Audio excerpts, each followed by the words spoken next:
Welcome to the Stephens-Townsend-Murphy Party of 1844.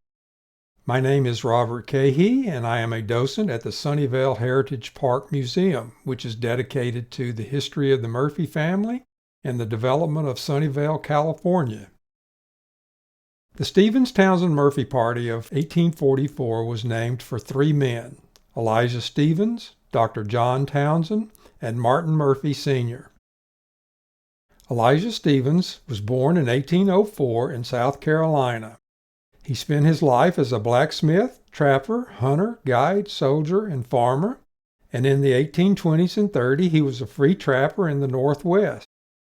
In 1843 he resigns his post as a government blacksmith and decides to head to Alta California in 1844.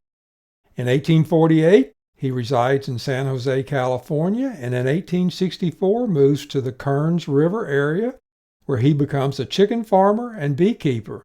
He dies in 1887 in Bakersfield, California.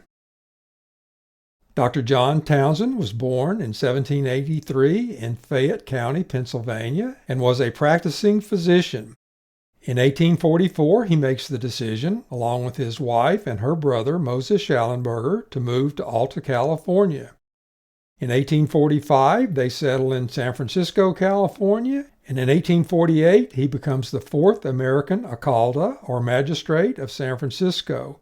Unfortunately, he and his wife, Elizabeth, will die while treating the cholera outbreak in San Jose, and they will leave an infant son who will be adopted by Elizabeth's brother, Moses Schallenberger.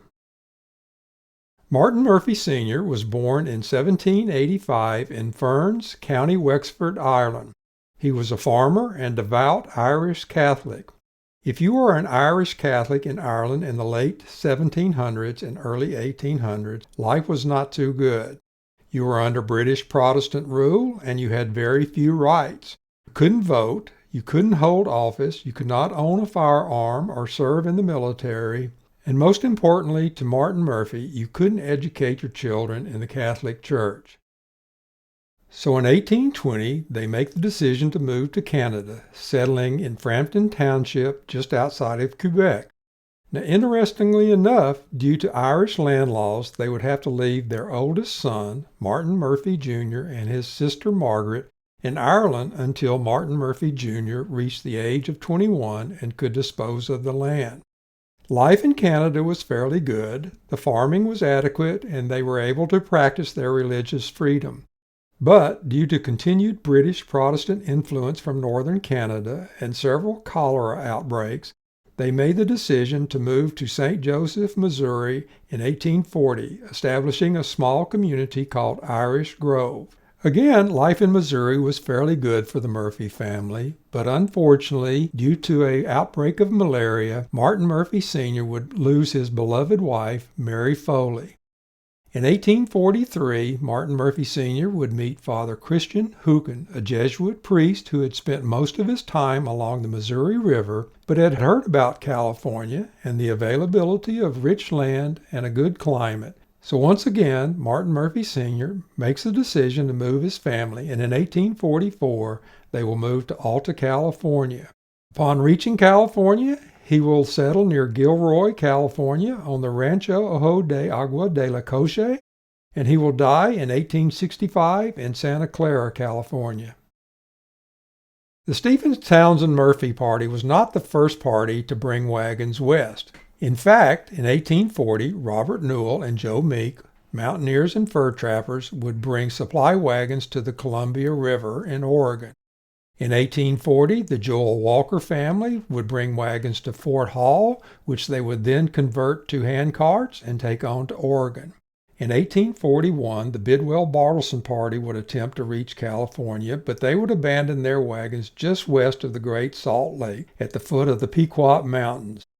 In 1842, Dr. Elijah White, along with Lansford Hastings, would take wagons to Oregon, and in 1843, the Childs Baldridge Walker Party would also attempt to bring wagons into California, but they would abandon them at Owens Lake at the southeast corner of the Sierra Nevada mountains.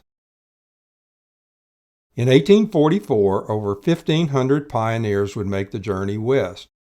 They were divided into two groups, the Northsiders, who would leave north of the Platte River, and the Southsiders, who would leave south of the river.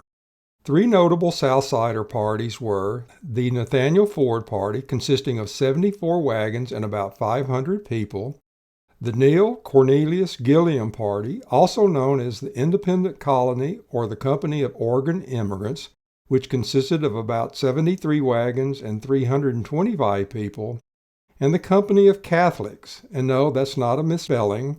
That's how it was named by Andrew Sublette. This party consisted of a Jesuit priest and about 20 trainees, several of which were suffering from some type of affliction.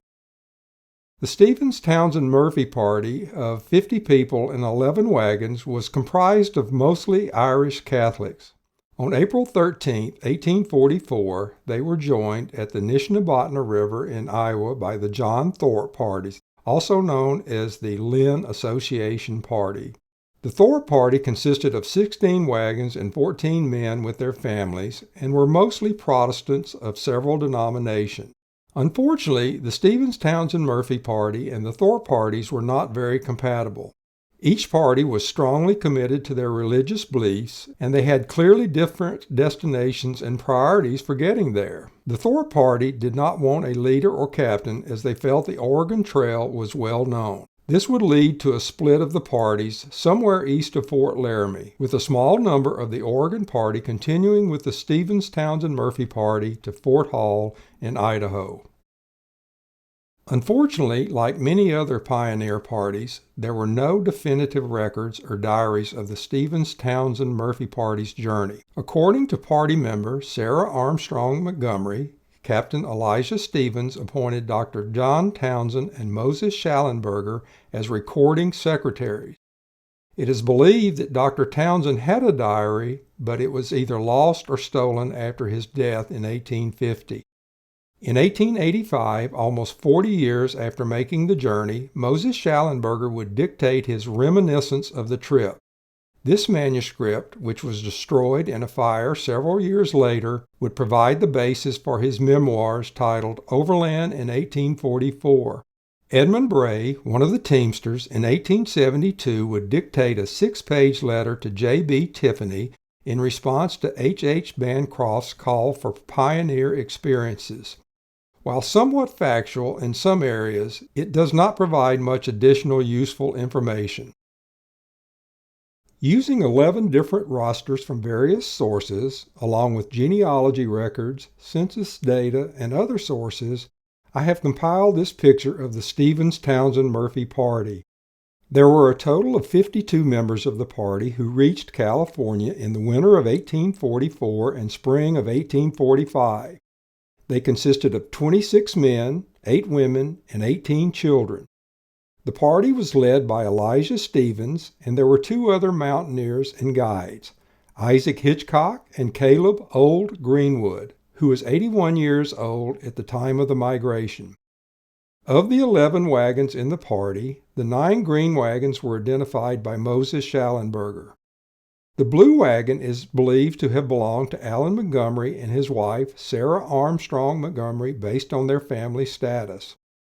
The gray wagon is believed to have belonged to Joseph Foster based on the fact that he is reported to have owned several oxen. The 7 men on horseback included Caleb Greenwood and his 2 sons, along with 5 other teamsters and drovers. The 5 wagons denoted by mountain peaks indicate the wagons that were brought over the Sierra Nevada mountains in November 1844. The names highlighted in blue indicate the members of the Party of 6, which will be discussed in more detail later. Now let's take a look at the route the Stephens-Townsend-Murphy Party would follow to California. They, along with the Thorpe Party, departed from Council Bluffs, Iowa, and followed the Oregon Trail via the Platte River to Fort Laramie. It should be noted that due to flooding at the junction of the Platte River and the Loup River, they would follow the north bank of the Loup River and then rejoin the Platte River. From Fort Laramie, they would follow the trail through the South Pass of the Rockies, stopping at Independence Rock, and then on to the Big Sandy River. Here they would deviate from the traditional Oregon Trail route. Based on advice from mountaineer and guide Isaac Hitchcock, they would take a cutoff through the Little Colorado Desert to Fort Hall, bypassing Fort Bridger and saving 3 to 4 days of travel time. From Fort Hall, they would follow the Humboldt River to the Humboldt Sink, and then follow the Truckee River to the summit of the Sierra Nevada mountains. At the summit, 6 members of the party would go south to Lake Tahoe and then follow the American River to Sutter's Fort. The remainder of the party would cross the Sierras at present-day Donner Pass and follow the Yuba and Bear Rivers to Sutter's Fort. Now that we know the route the Stephens-Townsend-Murphy Party followed, let's take a look at the timeline of their journey. The timeline was developed by historian and author George Stewart, working from a known start and end date along with intermediate dates from Moses Schallenberger. Stewart was able to construct a reasonable chronology of the westward migration. On May 18th, the Stephens-Townsend-Murphy and John Thorpe parties departed from the west bank of the Missouri River and would arrive at Fort Laramie around June 20th. While we think of the deserts and mountains as the most hazardous part of the journey, the trek across the plains could be equally dangerous. John Minto of the Oregon-bound Gilliam Party noted in his diary that it rained 52 of the first 60 days on the trail, and James Kleiman of the Ford Party recorded that it rained 80 hours straight at one point. By June 15th, the Missouri River was 5 feet higher than the Great Flood of 1826, and by June 24th, the Mississippi River was 4 feet higher than the incredible flood of 1785. Yet, the Stephens-Townsend-Murphy Party was able to make Fort Laramie in 34 days, averaging an incredible 20 miles per day. After leaving Fort Laramie, the Stephens-Townsend-Murphy Party would reach Independence Rock on July 4th. It's here that James Miller and Mary Murphy Miller would welcome their daughter Ellen, who would be named Ellen Independence Miller in honor of being born at Independence Rock on the 4th of July. On July 21st, they reached the Big Sandy, and on July 23rd, they reached the Bear River after crossing the Sublette Cutoff. After stopping several days at Soda Springs to rest and recruit their livestock, they reached Fort Hall on August 10th. On August 17th, they reached the Raft River, where they would head southwest along the Humboldt River. After an arduous trip of over 350 miles, they reached the Humboldt Sink on October 1st. It's here they faced a dilemma. While they had 3 guides, none of them had explored this part of the country. Facing a barren desert ahead of them, they weren't sure of the best route to take. Should they follow the wagon tracks left by Joseph Walker the year before, or head due west over the Sierras? Fortunately, they met an old Paiute chief named Truckee. Through a few Paiute words, sign language, and drawing pictures in the sand, Caleb Greenwood was able to determine that there was a river about 40 miles ahead that would take them to the summit of the Sierra Nevada mountains. On October 9th, after a strenuous crossing of the 40-mile desert, the party would reach the Truckee River. And after a grueling trek up the Truckee River, the Stephens-Townsend-Murphy Party would reach the junction of the Truckee River and present-day Donner Creek on November 14th. On November 15th, 6 members of the party would set out on horseback, following the Truckee River south to find a route to Sutter's Fort. And on November 20th, the main body of the party would move 5 of their wagons to the summit and cross present-day Donner Pass on November 25th. This is a map of the summit from Charles Graydon's trail of the first wagons over the Sierra Nevada. Here you can see the route the party took north of Donner Lake. When they reached the summit, they encountered a 10-foot-high rock wall through which Caleb Greenwood would find a small passage just wide enough to take the oxen through. The party would unload their wagons and then use the oxen to pull them over the summit with chains. This view, looking east, shows what the Stephens-Townsend-Murphy Party would have seen, looking back to where Moses Schallenberger would spend the winter alone. The only difference is that there was 2 feet of snow on the ground when they were there. And this view is looking up to the summit with the China Wall of the Central Pacific Railroad on the left. And one final view shows the incredibly rugged landscape over which they brought their 5 wagons. After crossing the summit, Moses Schallenberger, along with Alan Armstrong and Joseph Foster, would build a small 12 by 14-foot cabin at the east end of Donner Lake. The plan was for these 3 men to stay with the remaining wagons until the main party could reach Sutter's Fort and return with supplies and retrieve the wagons. However, after about a week, with ever-deepening snow and a shortage of food, the 3 men decided to cross the summit and rejoin the main party. Using crude snowshoes, the 3 men attempted to cross the summit in heavy snow. Unfortunately, young Schallenberger, who was only 17 at the time, was physically unable to reach the summit. The decision was made that Moses would return to the cabin and wait for the rescue party. However, his time alone in the cabin would turn into a 3-month ordeal. After crossing the summit on November 28th, the main party would continue on to Big Bend, where they would stop at Bear Camp. It's here that Mary Bolger Murphy would give birth to a daughter, Elizabeth Yuba Murphy. The party would stay at the camp to rest and recruit their remaining livestock. It's here that the party would decide to send the bulk of the men ahead to Sutter's Fort and return with supplies. On December 6, 17 men would leave Bear Camp, leaving James Miller and his son and Martin Murphy Sr. at the camp, along with a few cows for food.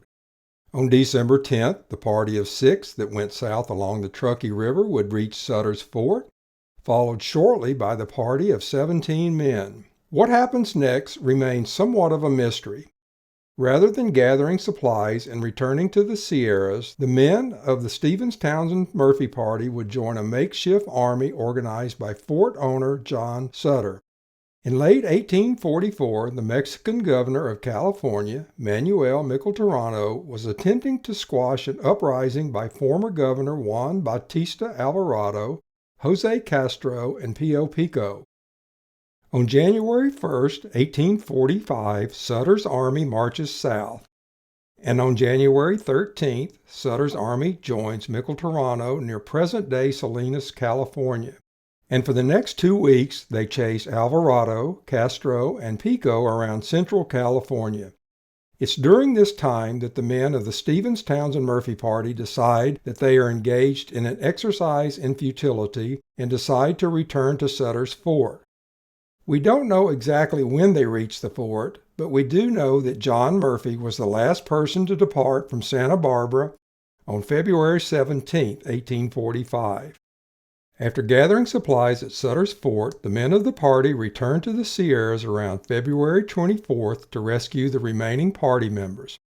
And around February 26th, Dennis Martin crosses the summit and rescues Moses Schallenberger, who had been surviving on foxes and even birds that he could trap. Around March 1, 1845, the Stephens-Townsend-Murphy Party camps on the Bear River and after a couple of weeks waiting for the waters to subside, crosses the Feather River and reaches Sutter's Fort. Almost a year to the day after leaving Irish Grove, Missouri, the Stephens-Townsend-Murphy Party completes their epic journey. Before we leave the trail, let's take a look at the route the party of 6 took from the summit to Sutter's Fort. While there is no definitive record of the route, it's believed that they followed the Truckee River south to Lake Tahoe, becoming the first white people to actually reach the shores of the lake. Bypassing Ward Creek and Blackwood Creek, they probably entered the Sierras again at McKinney Creek, then followed the Rubicon River west. For the last leg of the journey, they probably followed the American River to Sutter's Fort. While the Stephens-Townsend-Murphy Party wasn't the first party to bring wagons west, they did have several significant firsts. They were the first to use multiple experienced guides and the first to take the Hitchcock-Greenwood, or later to be known as Sublet Cutoff. They were first to bring wagons across the 40-mile desert, and they were the first to build a permanent structure in the Sierras. They were the first to find a wagon passage over the Sierras, and the first party to bring wagons into California, and the first to survive a winter in the Sierras. And they arrived with all 50 members plus 2. and they were the first to go back over the Sierras to retrieve their wagons. There are some theories as to why the Party of Six separated from the main party. According to Moses Schallenberger's reminiscence, the Party of Six was chosen to ride ahead to Sutter's Fort and obtain supplies. But according to John Murphy, the party was an advanced scouting party and they assumed the main party would simply follow them. And a third theory was that they simply went rogue and headed out on their own. But given the unity of the Stephens-Townsend-Murphy Party, this theory has never been received as credible. There are also several theories as to why the Stephens-Townsend-Murphy men joined Sutter's army. One is that Sutter may have warned them that Alvarado, Vallejo, and Castro would prevent them from settling in Alta California. Another is that Sutter told them that the women and children would actually be safer in the mountains away from the conflict.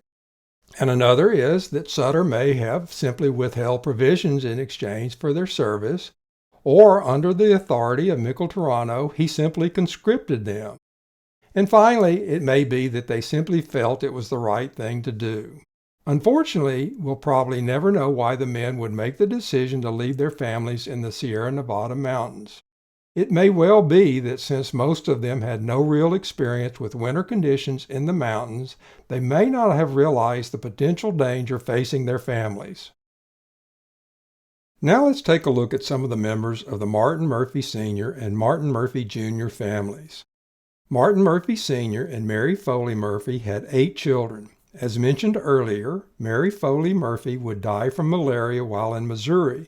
Martin Murphy Jr. and Mary Bolger Murphy would have 11 children in total. Sadly, 2 young daughters would die from cholera while in Canada, and another young daughter would die from malaria in Missouri. Daniel and John Murphy would make their fortunes during the gold rush years of 1849 and 1850, providing supplies to the gold miners. Many of these supplies, such as beef and wheat, would come from their father's ranchos near present-day Sacramento and Santa Clara Valley. They would establish a trading post that would go by several names, including Old Diggings, Valecitos or Little Valleys, Murphy's New Diggings, Murphy's Flat, Murphy's Rich Diggings, and Murphy's Camp. The camp would eventually become the town of Murphy's, California. After the gold rush, Daniel would become a cattle and land baron and would be known as the Cattle King of Nevada, annually shipping over 6,000 head of cattle out of Halleck, Nevada, where he had over 70,000 acres of ranch land. At the time of his death in 1882, he was one of the largest landowners in the U.S. and also owned a 4 million acre rancho in Durango, Mexico. John Murphy married a Native American named Poquila, sister of Jose Jesus, chief of a local Indian tribe. In 1849, he left her to move back to San Jose. John was somewhat of a gambler and was known to make loans to friends that were never repaid. In 1850, he fell in love with Virginia Reed of the Donna Reed Party. James Fraser Reed, Virginia's stepfather, was adamantly opposed to their relationship, actually threatening to kill John if he didn't stop courting Virginia. But this didn't stop them from secretly getting married. When Martin Murphy Sr. found out about their marriage, he was furious and made them marry again in the Catholic Church, this time by Father Nobili at St. Joseph Church. After the birth of their first child, Mary, all was forgiven and they would go on to have 9 children together. Unfortunately, Bernard Murphy would die in the explosion of the steamboat Jenny Lind in 1853. 31 others were killed in the explosion, including his nephew, Thomas Kell, Jr., son of his elder sister, Margaret. Upon reaching California, Martin Murphy Jr. and Mary Bolger Murphy would settle near Sutter's Fort, also known as New Helvetia. There they bought 2 square leagues of the Los Cazadores land grant for $250 from Ernest Rufus, a German officer in charge of John Sutter's Indian Dragoons. Known as the Ernesto, the rancho was 18 miles south of New Helvetia near Stockton on the north side of the Cosumnes River. In 1849, they decided to relocate to the Santa Clara Valley. Selling the Ernesto for $50,000, they would purchase 4,300 acres of prime farmland known as Rancho Pastoria de la Borregas from Mariana Castro for $12,500. Not wanting to live in a traditional adobe house, the Murphys ordered a 20-room New England-style house from Maine, pre-cut and milled to his specification. The house was then shipped around Cape Horn to the Embarcadero at Alviso, where it was placed on wagons and transported to present-day Murphy Park in Sunnyvale, California. The first frame house in Santa Clara Valley, it was named Bayview, since from their front porch you could see all the way to the Bay of San Francisco. As mentioned earlier, education was a prime concern for the Murphys. Working with Bishop Joseph Alemany and the Sisters of Notre Dame, the Murphys would play a prominent role in the establishment of Santa Clara College and the Notre Dame College. Seeing the potential for rapid growth in the Santa Clara Valley, Martin Murphy Jr. would grant a right-of-way through Bayview to the Southern Pacific Railroad in 1863 in exchange for a train station near his property, which is now the Sunnyvale Caltrain Station. And in 1881, for their golden wedding anniversary, the Murphys would invite all the residents of Santa Clara Valley and the San Francisco Peninsula to a multi-day party, attended by an estimated 5,000 to 7,000 people. This is the picture of the Bayview house from the early 1900s. Unfortunately, due to its deteriorated condition and the need for a new expressway through Santa Clara County, the house was demolished in 1961, but its beauty and memory live on in the Sunnyvale Heritage Park Museum. In February 1845, as the Stephens-Townsend-Murphy Party was leaving Bear Camp, the makeshift carrier in which the 2-month-old daughter of Martin Murphy Jr. was being transported fell off a horse into the Yuba River.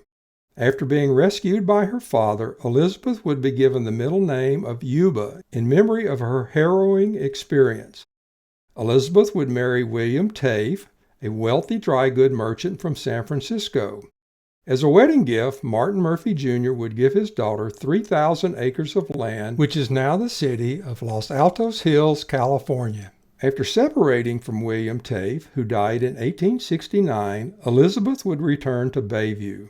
Unfortunately, she would die at the age of 31, leaving 4 small children who would be raised by her father and mother. Patrick Murphy, the third son of Martin and Mary Bolger Murphy, would manage part of the vast land holdings of the Murphy family. At the age of 21, he took over the Rancho Santa Margarita near San Luis Obispo. To this, he would add the Atascadero, Asuncion, and Cojo ranchos encompassing over 70,000 acres. He would serve as both a state senator and assemblyman and was the director of the Bank of San Luis Obispo. He granted the right-of-way to the Southern Pacific Railroad, completing the rail line between Northern and Southern California. Bernard Murphy would find his calling as a noted politician in early California as a state assemblyman, state senator, and mayor of San Jose. He was instrumental in the creation of San Jose's first free public library and the development of the Lick Observatory on Mount Hamilton. As president of the Commercial Savings Bank of San Jose, he would use his own funds to make his depositors whole during the financial crisis of 1894.